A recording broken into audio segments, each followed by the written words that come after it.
Alright, mga kamisteryosong mabata, nandito naman tayo sa aming kabukliran.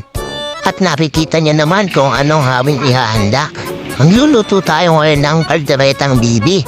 Nagkatay po tayo ng 5 bibi para naman po meron tayong pananghalian. Ayan, una, ginigisa-gisa ka muna o piniprito ko yung mga carrots, patatas, saka yung sili. Para naman hindi siya madurog kapag inihalo na natin mamaya sa karne.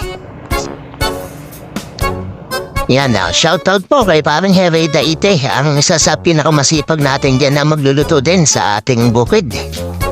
At syempre, binabati ko rin yung aming mga kasama dyan, si Kuya Joel Nisay. Joel Nisay ng Kupang at si Kuya Dindo Mendoza. Ayan, yan yung mga masasayang tropa namin yan na nagmula pa sa bayan ng Balanga. So ayan, tuloy tayo dito sa ating niluluto. Ayan, naglalagay na tayo dyan ng rekado. Dahil yung karne naman ng bibi ay atin nang napakuluan kanina at napalambot na.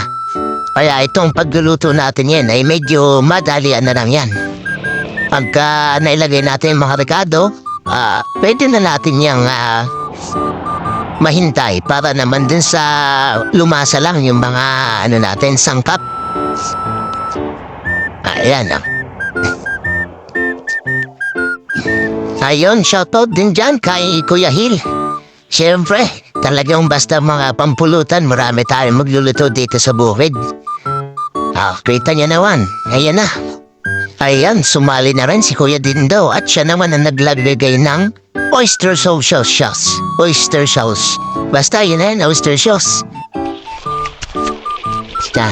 Puro kado Right, bibe? Pamulutan lang yan. Ganyan lang kami magluto ng pulutan.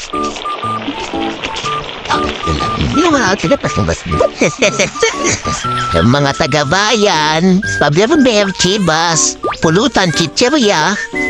Dito sa amin sa bukid ginbilog lang, pero tignan nyo naman ang pulutan.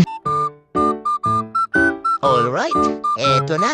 Eto na ang aming hinihintay. Kita nyo naman, sa kulay pa lang. Talaga namang malinamnam.